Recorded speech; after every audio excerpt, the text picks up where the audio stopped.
ئەم شاندا سەرۆکاتی ئەنجومەنە نیشتیمانی کوردی ئەم هاتن گەل کۆمیتە ئۆفیسا پەیوەندیش دەربە ڕابجبن ji ber got berî niha ev komelên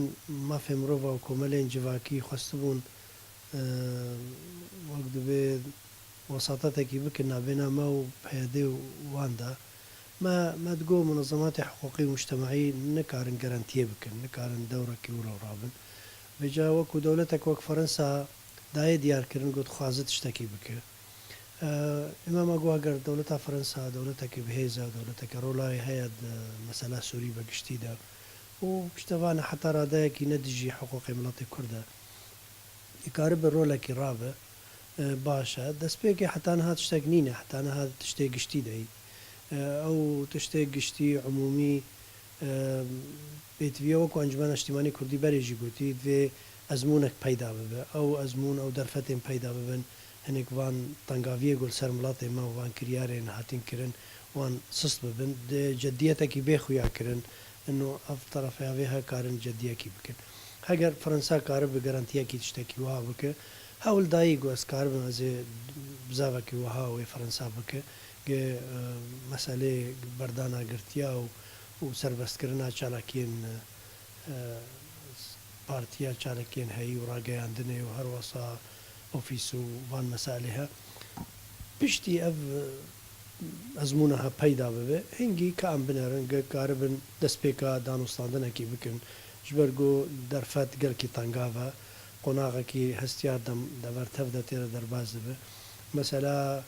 dewletên xwedî rol wekû mesela deverekî aram dixwazin çêkin tecrübeyekî îdareyekî çê bibe ev tiştê ya tev de tê xwestin metirsî ji nav civata Kurdî rabe got yekîtîk çêbe nîzîkayîk çêbe tiştekî hevbeş nav Kurda de heger dewleteke xwedî hêz karı bi garantiya tiştekî wiha bike ême em wekû pozitif dinavxînin yanî helwêsta Fransa û me wekû pozitif jî me spasiya Fransiya jî kiriye got karı bin tiştekî wiha bikin û em çavlêrin gu em tiştekî wiha peyda bibe baş e bi tevlî yanî metirsî hene yanî miletê me tev de ji bo van kiryarê he û van xirabiyê got kirin eva meselê he karı bin hinkî jêvegerin karı bin dewletekî xwedî hêz bikevin nav meselê de ewa jî ew jî dibînin yani heta radayekî got şêwazekî yekta ji alîkî tenê ve wê xirab be wê rêkî girtî be tu encam jê tu nebin divê şêwazekî hevbeş ewlên nav Kurda de pişta Kurda û pêk hatê dî Kurd û Siryan û Arab û wan xelkê dî karibin dever metirsî ji nav miletê me rabe nehêlin ev dewletên dorûber karibin tedexulê bikin yanî mehana destê kesî de nehêlin ئەمە نێرینە خۆ دایی و ئەمە دایی خویاکردن گوێ ئەم کارە بن یعنی گۆ دەوڵەتێک وەک فەرەنسا کارە بن ڕەوڵێکی ڕابوو ئەم چاونێرین گو کا کارە بە تشتێکی وا ببێ یان نەبێ یان کا حتاکی ڕادێ کارە ئەنجامێکی بدە سستاییکی بە حەساندنێکی ناو وڵاتی مەدە چێ بێ ئەم لێدگەرن ئێمە وەکو ئەنجومەنە نیشتیمانی کوردی وەکو پارتی دیموکراتی کوردستان سووریا ما خەریکێ قەدیا خۆنا قەدیا وڵاتی منە حقوقی وڵاتی مە کوێ بێ ئەم زان ڕیامە چ تشتا خزمەتا قەدیا وڵاتی ما بکە ئەمێ ژێرە